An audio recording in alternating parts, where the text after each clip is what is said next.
Greetings and welcome to a special contentious issues feature on my channel.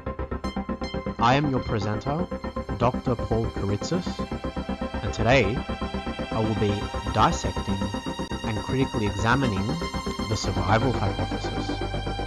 That is, whether there is any reason for us to believe that the mind, consciousness, soul, self, spirit, self as context, call it what you will, that non-physical part of us that is indivisible and experienced as fixed, consistent, and immutable through time, can survive clinical death and dissolution of the physical body.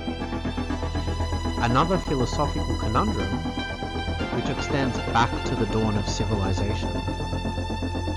Charity Ann Ross, a special guest, will be joining me for this compelling and very thought-provoking feature.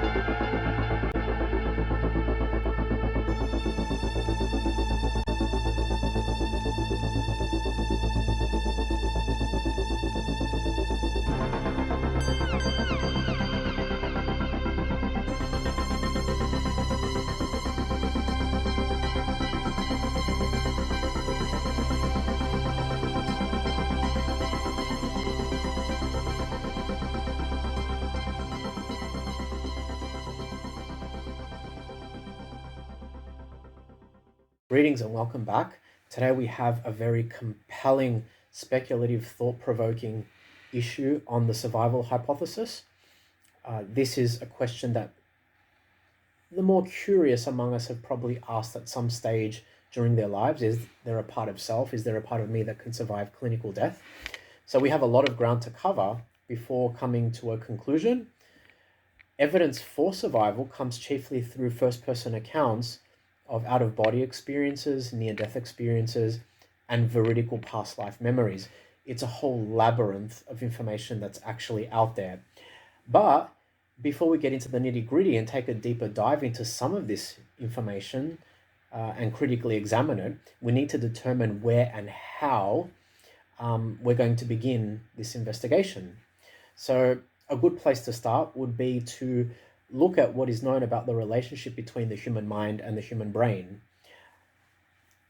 And if we're going to craft our question, we might ask, is mind an epiphenomenon of the neurophysiological activation patterns in the brain that produce a partially accurate representational simulation of reality? Or is the brain a transfer and storage device for the mind, conscious awareness, consciousness, call it what you will? And we can represent these relationships in this specific format. So we can say, is mind a product of brain? Or is the mind something more than the brain, right? So which came first? Did mind precede matter, or does matter precede mind? What is the specificity? What is the nature of their relationship? And hopefully, this pilgrimage through a whole body of information or of evidence allows each and every one of you to come to their own conclusion. Let's get started. Having inherited the reductionist agenda means we have to explain complex biological systems, indeed even the mysteries of our own mind and consciousness, strictly within paradigms like the embodied mind hypothesis. The mind and its illusory sense of self is embodied in the sense that it is a direct product of neurophysiological activation patterns in the brain, and it ceases to exist when the supporting neural networks perish either through irreversible global injury or trauma or natural causes. The mind is an emergent property of the complex activity going on in the human brain, nothing more. The mind equals brain equation seems like the obvious deduction for a mechanistic science which hopes to explain all natural phenomena bottom up, with corresponding micro and macro scale explanations that do not violate or obviate the established laws. Of course, this is all fine and dandy, but there's one screaming caveat. To imply causality and declare that conscious awareness is nothing but a white or pink noise emanating from our cerebral machinery means you also need to give an adequate account detailing how subjective experience arises from objective events in the brain. All right, so herein lies the problem. You need to be able to explain it. Referred to as the hard problem of consciousness by the philosopher David Chalmers in his book The Conscious Mind, this problem has unleashed a Pandora's box for philosophers who try to disentangle the conceptual intricacies of what consciousness actually means, and neuroscientists who have developed a panoply of theoretical and empirical models of specific cerebral mechanisms to explain it. This, of course, would be no easy feat, and their multiple views on the subject have fueled contentious debate and self-righteous polemics in the theoretical neurosciences for decades. How do altering neural activation patterns translate to critical thoughts about the final resting place of Cleopatra VII, or a deceptive machination about how to outmaneuver and outshine worthy competition for a job promotion? What I'm trying to say is, how do electrochemical impulses become thought or imagination? There are some ambitious and sensationalist claims that are made from time to time, but if truth be told, no one actually knows. Thus far, the hunt for the so-called neural correlates of consciousness, frequently abbreviated as NCCs, using neuroimaging techniques like functional MRI to scour for correlations, has come up empty-handed. Several brain structures like the mesencephalic reticular formation, the thalamocortical loops, the reticular formation, the intralaminar thalamic nuclei, and the tangential intracortical network of layers 1 and 2 have been identified as possible candidates. But how these morphological structures actually bind components of mental life together, when I say mental life, or components of mental life, I mean intention, things like intention, awareness, memory, emotion, verbal thinking, how those components are bound together to generate an integrated and fluid sense of being pretty much raises many more questions than what it can answer. Our inability to unravel the Gordian knot might have very little to do with our intellectual limitations or our imaging equipment, and more to do with the kinds of questions we're asking. What we ask is directly informed by our epistemic foundations, our philosophies about the cosmos.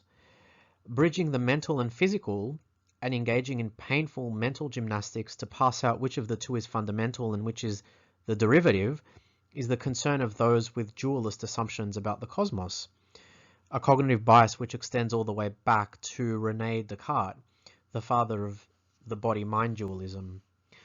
Monism, a position diametrically opposed to dualism, denies any fundamental schism between the elements of mind and matter. A neutral monist like Thomas Nagel, for instance, would conclude that there isn't any hard problem at all, and wrongly or rightly declare the quest for discovering the neural correlates of consciousness to be a futile endeavor. The problem automatically disappears like a desert mirage when we see it through a different lens. Historically, our reasoning is disproportionately skewed towards deductive reasoning. Some of our bigger questions may benefit from a shift of gears into an inductive mode of problem solving and pattern identification.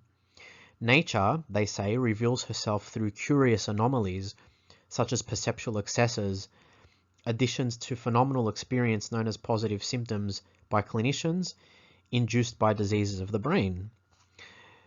I am convinced that some of the greatest insights into the mind-body dynamic have come from intraoperative clinical observations of patients with intractable epilepsy and tumors. Beginning in 1938 and lasting about 20 years, the brilliant neurosurgeon Walter Penfield and his associate Herbert Jasper conducted an ambitious surgical procedure on more than 500 patients with temporal lobe epilepsy. It involved the removal of scar tissues that were triggering focal and in some cases generalized seizures, with a preferential goal being seizure freedom. the patients weren't under general anesthesia during the procedure, allowing Penfield to attain first-hand experiential reports as he stimulated capacious areas of exposed cortical real estate with the electrode. Having patients give feedback during stimulation allowed him to map eloquent cortex before surgical ablation of the diseased scar tissue. Not only did this minimize damage to collateral healthy tissue and reduce the likelihood of post-surgical complications and cognitive decline, it granted a once-in-a-lifetime opportunity to do something his neurosurgical predecessors hadn't done, which is to map the surface of the human neocortex. This rather invasive technique, called cortical stimulation mapping, is standard in the contemporary neurosurgical armamentarium for guiding epilepsy and tumor resections. In any case, upon running his electrode over areas of his patient's mesial temporal lobes, they all reported a transient doubling of awareness, with one part of their selves anchored fully to the present and to environmental input from their sensory organs, and the other part immersed in a simulation of real reminiscences which would march forward at ordinary temporal progression. So the whole splitting of consciousness was entirely unprecedented. In his book, The Mystery of the Mind, which was published in 1975, Penfield relays how, and these are his words, a young South African patient lying on the operating table exclaimed, when he realized what was happening, that it was astonishing to realize that he was laughing with his cousins on a farm in South Africa, while he was also fully conscious of being in the operating room in Montreal. So further, while the Penfield could initiate an eruption of the exact same memory over and over by administering minute voltages to the same location, so stimulating the same area, as if the mesial temporal lobes were an organic VHS tape with fossilized scenes of an individual's life experience. This was huge, so Penfield had stumbled upon dynamite, the physical basis for memory. Under ordinary circumstances, the electrical excitation of neural circuitry necessary for the eruption of a long-term memory, replete with associations for smell and emotion, would be galvanized by intention, by the person's will. So Penfield used an electrode in place of his patient's intentionality, right?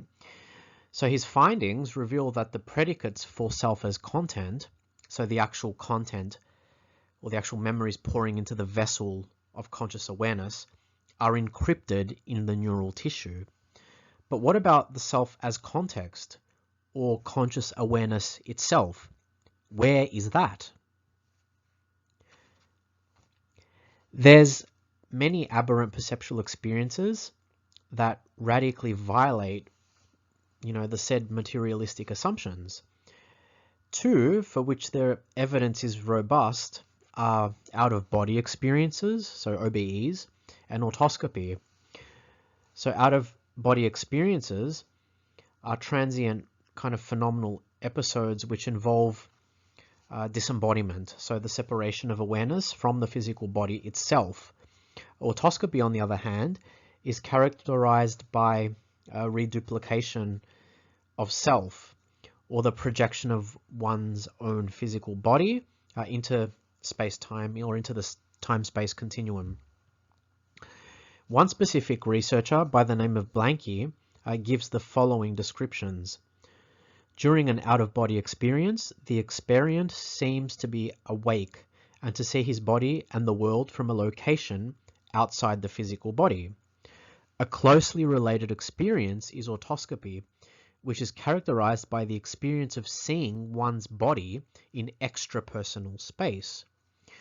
Repeated stimulation of the superior and middle temporal gyri and the angular gyrus of the non-dominant right hemisphere will induce them. Okay, let's move on to some experimental research. owing to the incredible mind-matter experiments of Benjamin Libet, we know that there's salient neural activity in the supplementary motor cortex 350 to 400 milliseconds, or approximately about a third of a second, before the intention to move enters conscious awareness. The 150 milliseconds or so separating conscious awareness of the intention to move and the motor act itself is sufficient time for any individual to veto the decision and prevent processes of an unconscious origin from reaching fruition. Since there's no empirical evidence in support of a mandatory role for conscious awareness in the execution of volitional processes, one could interpret the conscious veto as an aspect of a higher order control function in humans, which isn't reducible or describable by objective physical events.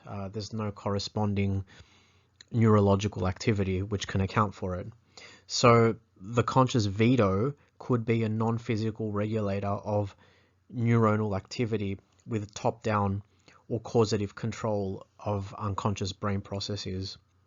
So together, these clinical and experimental findings definitely undermine the legitimacy of the embodied mind hypothesis and demand philosophical revision.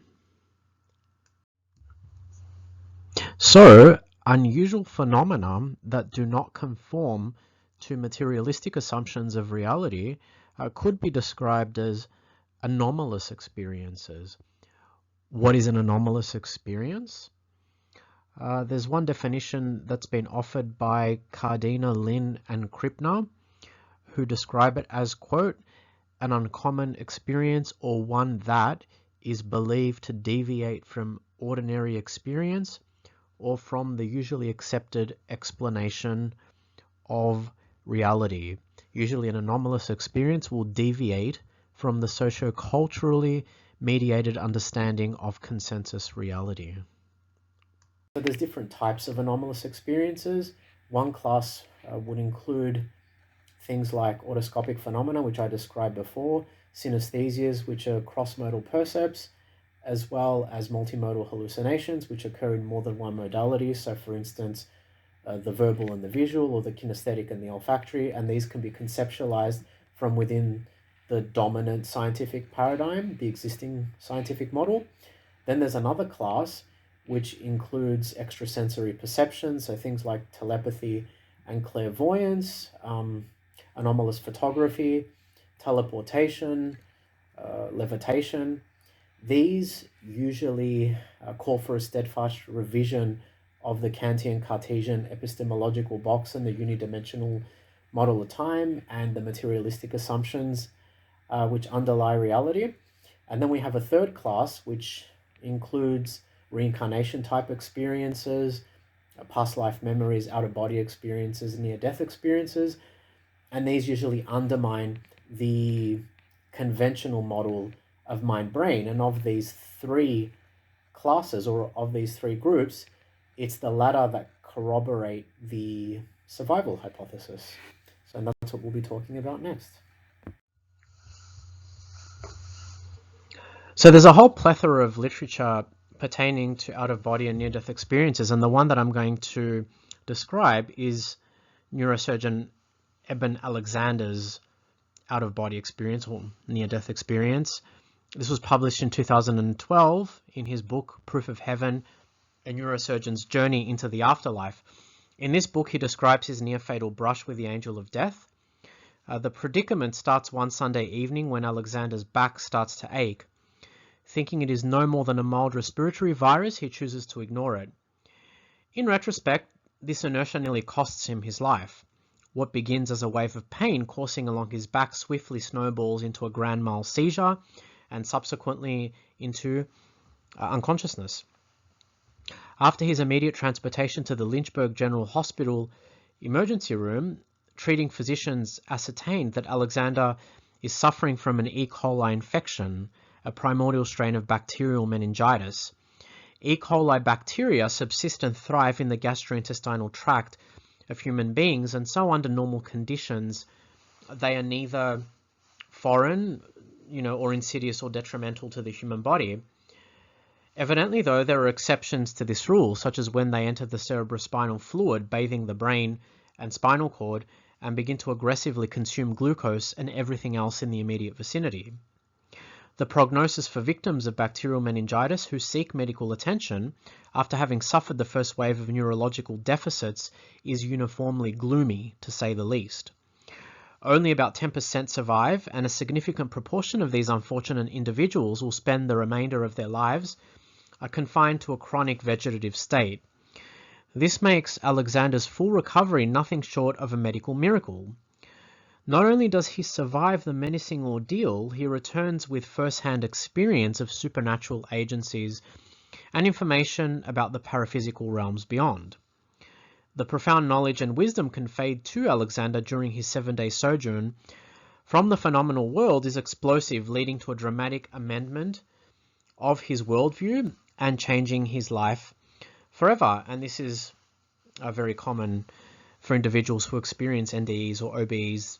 They usually what happens during the experience, or they come back from the experience with a 360-degree turn in their belief system, because it challenges what they believe to be true about the world, and this necessitates revision of their worldview.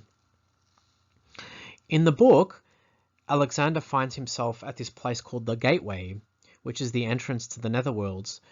Noticeable at this point are the inspirited nature of both the disembodied entities and the surrounding environment, along with the blurring of boundaries between them. So boundaries feel very porous. Moreover, there is very little separation between what is experienced as intrinsic and extrinsic, or inner and outer. The iridescent pulsating matrix of butterfly wings on which he is afloat is tantamount to the overpowering feelings of empathic joy and bliss arising from within. So a visual percept will correspond to an intangible mental quality, and vice versa. For Alexander, it's also quite impossible to determine whether the butterfly wings are a phenomenal singularity or whether they are a flock of spiritual beings melding and moving together in harmony and unison as to create the illusion of oneness.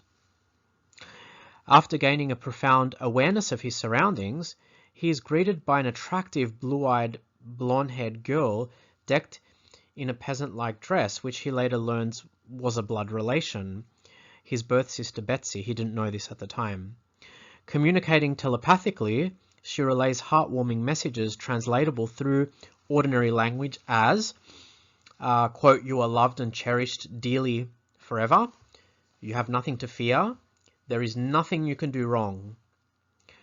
Penetrating deeper into the alternative reality, he confronts the creative intelligence, or God, if you want to call it that, and proceeds to rattle off innumerable questions about existence and the universe. During the silent communion with Om, he learns that evolution is driven by teleological propensities, and that malevolence or evil plays a fundamental role in the development of consciousness. He learns that parallel universes or realities exist. He learns that transmission between the latter is possible since they all emanate from the same divine source.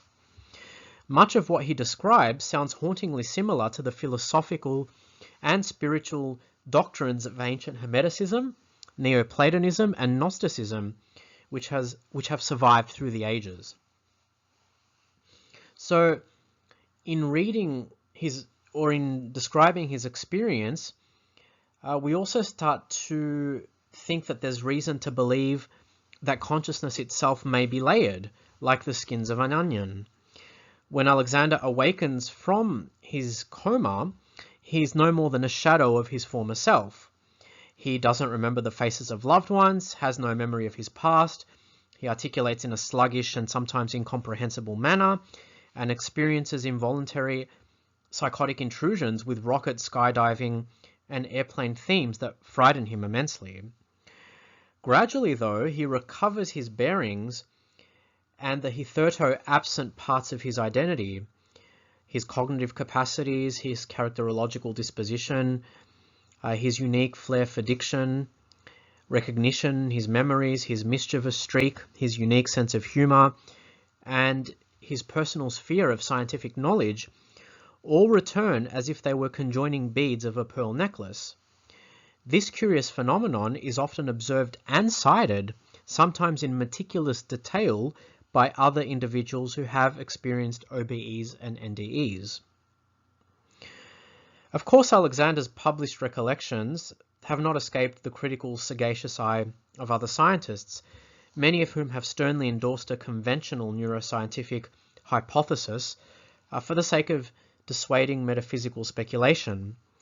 His visionary NDE has been contextualized as a coping mechanism deployed by the primitive brainstem during times of extreme stress, pain and suffering, as a limbic system discharge of distorted hallucinatory memories, as vivid hallucinations produced by serotonin agonists like DMT, as ongoing activity in preserved cortical networks, as subcortical activation or processing, as damage to the inhibitory systems of the brain, allowing visual neurons to fire impulsively, and as atypical activity in an archaic visual pathway of the midbrain.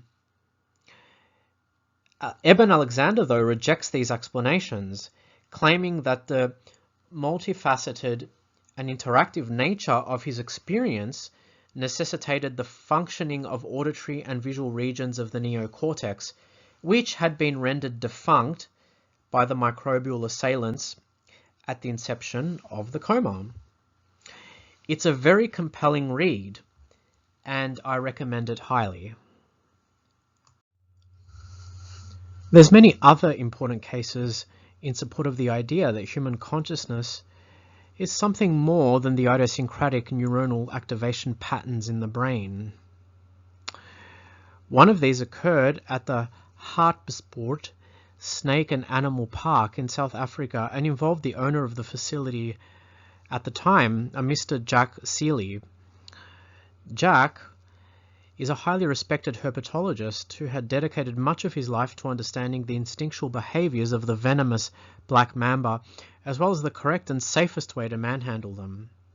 Black mambas are long snakes with colored scales that range from leaden yellowish green to gunmetal gray, and are notorious for the lethal potency of their neurotoxic venom, which can kill a fully grown adult in less than 30 minutes after envenomation.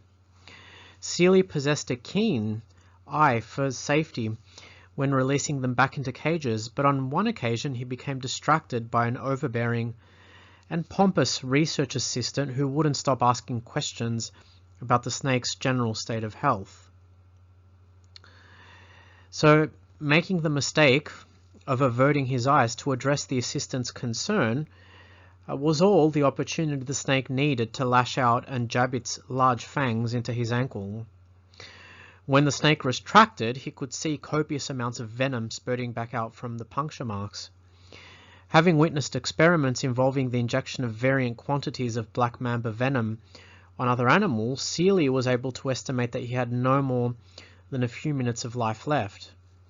In a desperate bid to escape death, he scampered all the way back to the laboratory, where he drew up roughly 10 ccs of serum from refrigerated vials into a syringe and injected himself intravenously.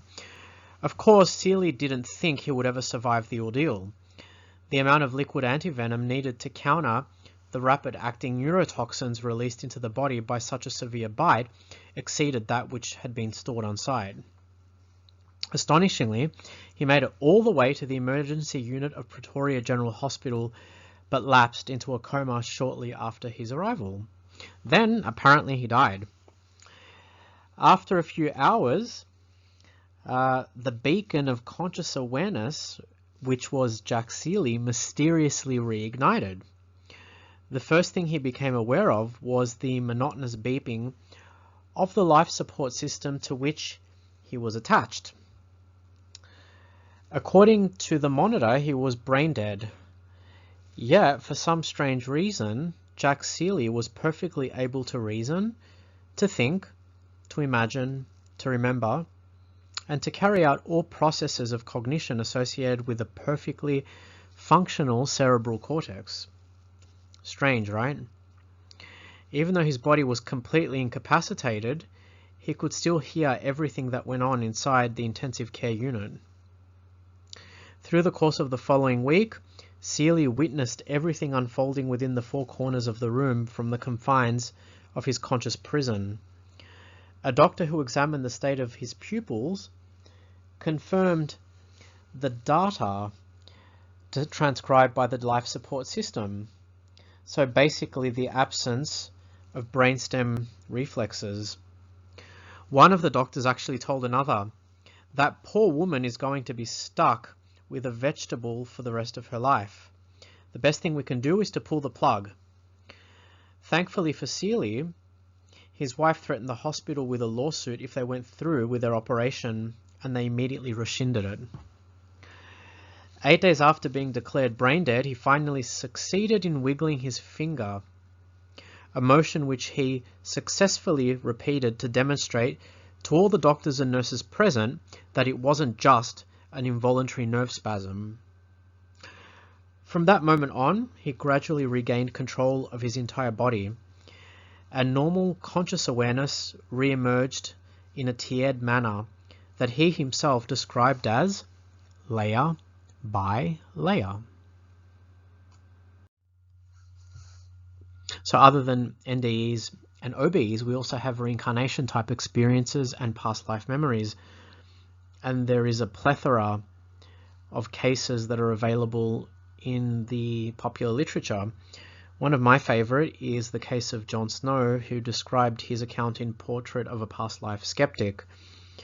To cut a long story short, during a hypnotic induction, Snow experiences 3 very vivid preternatural visions and decides to investigate with the intention of disproving the Enterprise as a falsehood. And when I say Enterprise, I mean past life regression.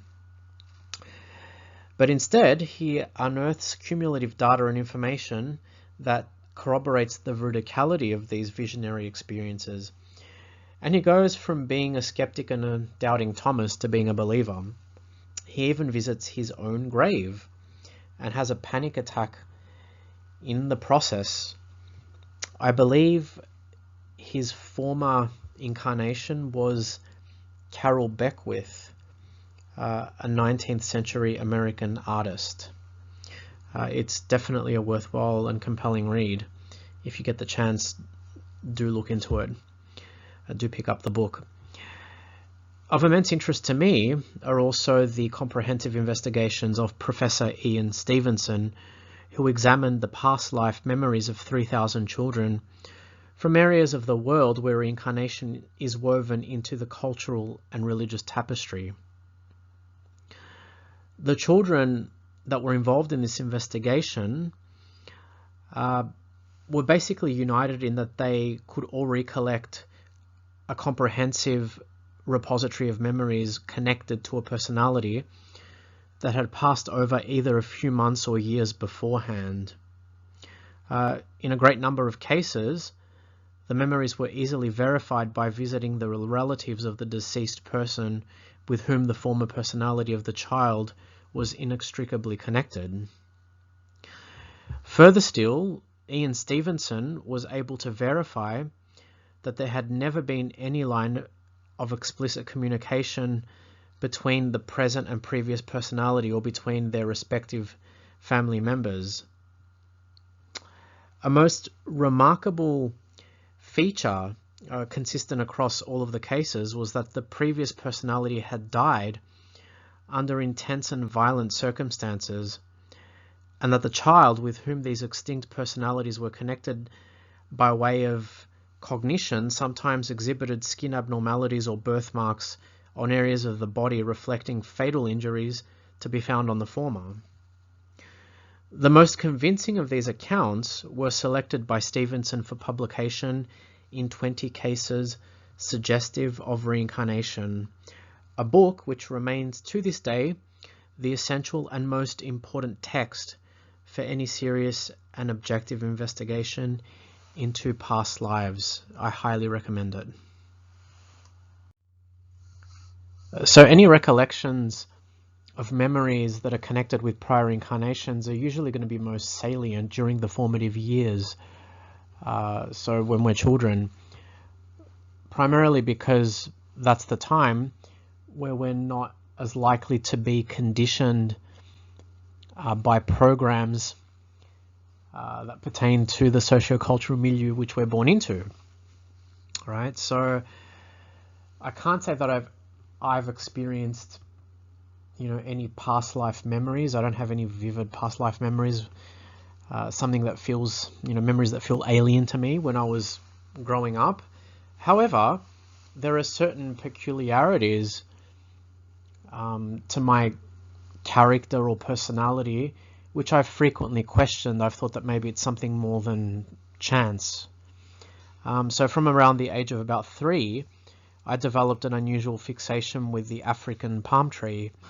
I was captivated and awe-inspired by its overall form, particularly the supernal symmetry of the fronds. Much of the time I would just stare at the palm groves, never questioning where this fascination may have come from. At other times I would beseech my mother to draw them, and I would colour them in. I'll never forget the burgeoning excitement I felt one glorious afternoon when I chanced upon a dried palm branch discarded on the nature strip outside my family home. Without much thought, I snatched it up and proceeded to plant it on the front lawn. I even have a photo to prove it. I also recall my formative years in kindergarten art class, where I would constantly draw the number 9. I loved the form of the number 9. It was aesthetically appealing. Sometimes I would crudely inscribe it onto the carrot-coloured brick walls of my house with white chalk, something my parents weren't that happy about. Interestingly, this number is imbued by many ancient cultures and esoteric traditions with magical properties and connected with divine completeness and finality. I can't explain where this fixation came from, the desire to redraw the number 9 again and again. It defies understanding. Later, at about the age of 7 or 8, I became completely absorbed by the ancient Egyptian funerary practices I saw on TV shows and documentaries. Sounds like some kind of connection with ancient Egypt, perhaps a past life as an Egyptian priest or learned scribe. Who knows?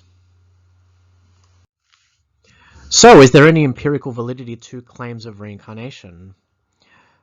First, I should probably point out to you that the materialism parading as science today is only, say 300 years old, and began to emerge out of the revolutionary period known as the Age of Enlightenment. Alternatively, reincarnation is a metaphysical doctrine that has existed for thousands of years. Pythagoras of Samos believed in reincarnation, known as metempsychosis to the Greeks, and the soul's pilgrimage from body to body. So too did the mystery religions of Orpheus and Demeter, with their greater and lesser mysteries. Looking back at the annals of world history, it is obvious that the belief is cross-cultural and suffused ancient Egyptian, Hindu, Greek, American Indian religion, as well as other folkloristic traditions from around the globe. And what is the evidence in support of reincarnation? Like we've already covered, this comes chiefly from case studies about out-of-body experiences and near-death experiences, cases of the reincarnation type involving children who were plagued by past life memories, which are later authenticated through rigorous investigation, drop-in communicators, and seances involving proxy sitters. A scientist would say and declare that none of this qualifies as empirical data gathering through quantitative research methods. What has been cited is qualitative information sourced through subjective first-person interviews and sometimes second-person reports. A cognitive scientist would also say that human perception and memory are far too untrustworthy to be taken at face value. In truth, though, science doesn't yet have the empirical tools able to investigate and quantify them. For that to happen, contemporary science must first acknowledge that the phenomena exist. It's a hurdle we're still struggling to overcome, given the incredulous attitude most scientists adopt when it comes to psi phenomena.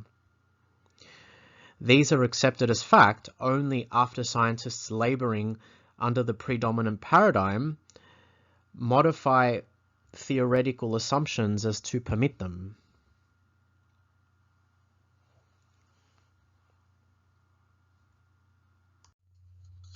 So there are many cases defying rational explanation, scrutinized cases which suggest either access to a collective repository of memories, authentic memories acquired from a deceased individual which persist for some time before dissipating, and in a few cases possession of a living individual by the inner mental processes, the idiosyncratic mannerisms and behaviors, the desires and the wishes of an individual now deceased. Some cases may indeed be fraudulent, or perhaps attributable to paramnesias or cryptomnesias, like something that they've seen or heard on TV which was later suppressed and they can't remember as such. However, the explicit details about other lives and times offered by a modest proportion of these are far too veracious and accurate to be written off as pure coincidence or intentional fraud. Having said that, I should also add that I'm unsure as to what it is that actually survives death. A lot of people will say that it's the soul that survives. However, how a soul might be defined by empirical standards is definitely open to interpretation. Then there's obviously some other important questions. I mean, is survival ubiquitous, or is it context specific and dependent on a cluster of unknown factors?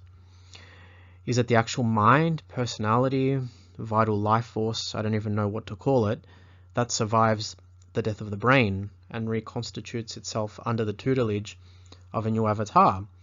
Or is it that certain episodic memories and personality traits remain in a repository of collective memories, a collective unconscious, if you like, which somehow becomes imprinted onto a new collection of animated matter, like a newborn, and is present from birth. The latter I conceptualize as an entanglement of living minds in a collective unconscious. That's a very Jungian flavored take. Of course, the collective unconscious theory might be specious and hold very little water.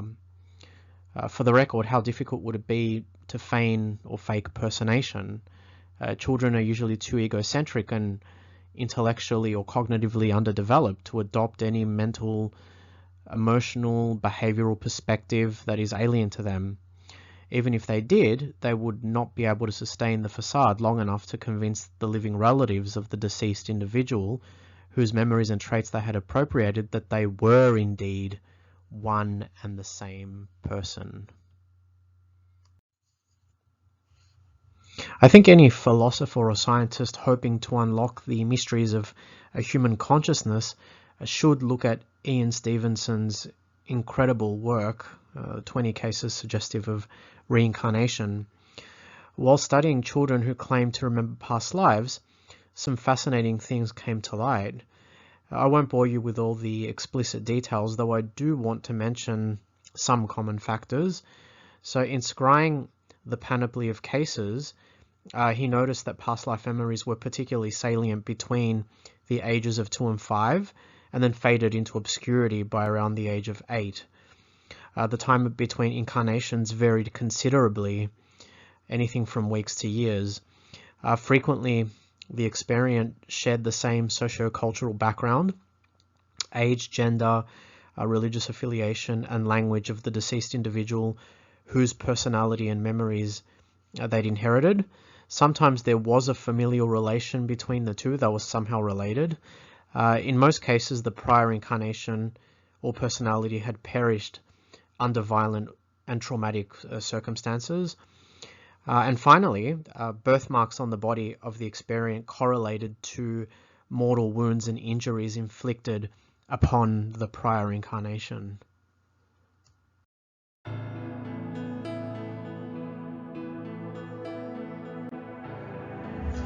So, where does the yellow brick road lead us? The 21st century exploration of human consciousness and the fresh perspective offered by quantum mechanics does render survival less implausible. think about that something enlivening us that doesn't exhibit any particular feature by which it can be defined, but betrays itself by way of heat and movement, grants us a coherent sense of self and immutability through time, and transposes electrochemical impulses into imagination, perception, and feelings.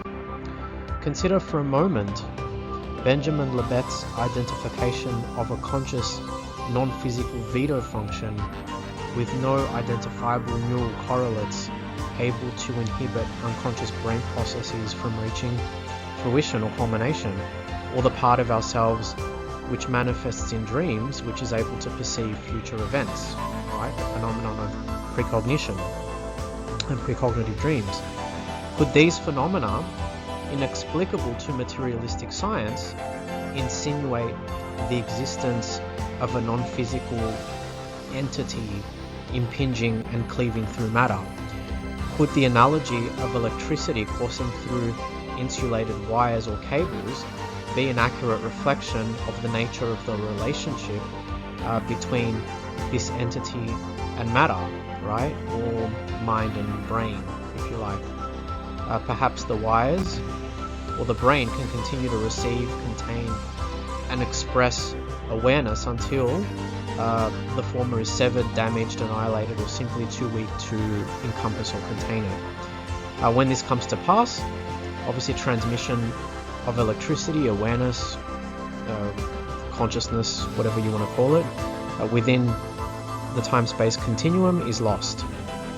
So interestingly, a particular global activation pattern in the brain involving thalamocortical looping must manifest for conscious awareness to emerge. So this electrical storm may be the material correspondent to the impingement of the non-physical self upon matter. Who knows?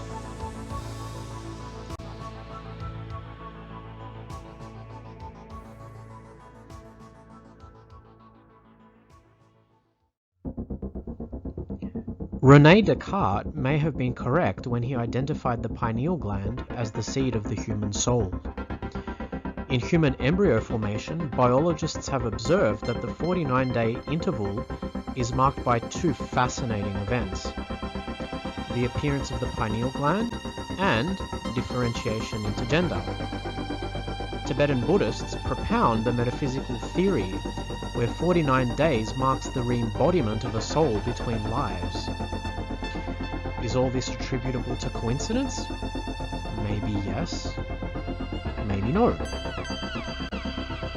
Perhaps the pineal, the only unpaired morphological structure in the brain, serves as an entry point for this non-physical entity into the collection of coagulating or animated matter. Developmentally, the pineal isn't a brain structure per se. It forms in the roof of the fetal mouth from specialized tissues before scurrying towards the center of the brain behind the third ventricle. That phenomenon casts a whole new light and ambience upon the quote in Genesis chapter 2 verse 7 that says, "Then the Lord God formed a man from the dust of the ground and breathed into his nostrils the breath of life, and the man became a living being." Reference to the nostrils and mouth is apropos, especially if the non-physical entity actually enters through an organ birthed in the fetal mouth. Who would have thought? And last but not least, here is a list of references mentioned in the main body of the presentation.